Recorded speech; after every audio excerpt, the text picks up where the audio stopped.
KG chicken అండి. కుండలో వండుకుందాము, బాగుంటుంది, టేస్ట్ బాగుంటుంది. దానికి పొయ్యి మీద పెట్టాను, కుండ పెట్టాను.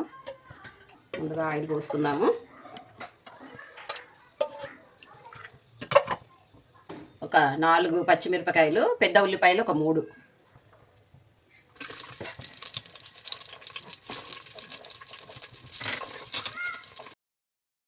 పసుపు వేసుకుందాము. అల్లం వెల్లిగడ్డ పేస్ట్ ఉంది. కుండలో చేసుకుంటే దీని రుచి వేరే ఉంటుంది. ఇంకా కట్టెల పొయ్యి అయితే ఇంకా బాగుంటుంది, కానీ ప్రస్తుతానికి నేను గ్యాస్ మీద చూపిస్తున్నాను. మళ్ళీ ఒకరోజు కట్టెల పొయ్యి మీద చూపిస్తాను.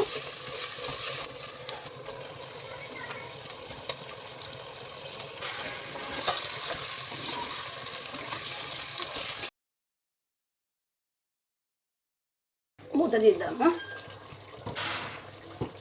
ఉప్పు వేసుకుందాము. ఈ గరిటెతోని ఇలా వేసుకుంటే అండి కేజీ చికెన్కి సరిపోతుంది. ఒకేసారి వేసుకోవచ్చు. ఇలా అయితే ఉప్పు కారం వేసాను కదా, ఇదంతా కలిపేసాను. మూత పెట్టి మగ్గిద్దాం. ఒక 5 నిమిషాలు ఉప్పు కారం ఈ ముక్కలు పట్టుకోవాలి. తర్వాత మసాలా వేసుకుందాం. ఆయిల్ వచ్చేసింది, పైకి మసాలా వేసుకుందాము. చిన్న కొబ్బరి అండి, 1 స్పూన్ గసాలు, 2 కలిపి పేస్ట్ చేశాను. ఈ పేస్ట్ ఇందులో వేసేద్దాం. ఇలా కలిపేసి కొంచెం సేపు ఉడకనిద్దామండి. తర్వాత వాటర్ పోద్దాం.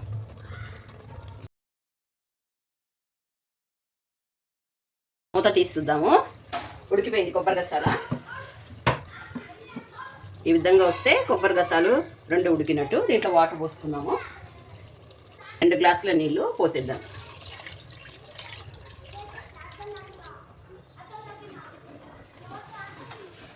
కలిపేసి మూత పెడితే ఒక 5 నిమిషాలలో అయిపోయినట్టు. గరం మసాలా వేసి దించడమే. సూప్ కొంచెం ఉడకాలి, వాటర్.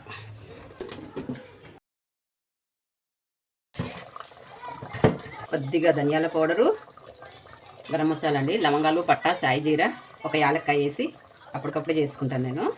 ఈ పౌడర్ వేసేసి కొత్తిమీర వేసి దింపేసుకుందాము. ఎందుకంటే ఇది కింద దింపిన తర్వాత మళ్ళీ చల్లబడిన తర్వాత చిక్కబడుతుంది ఇది గ్రేవీ.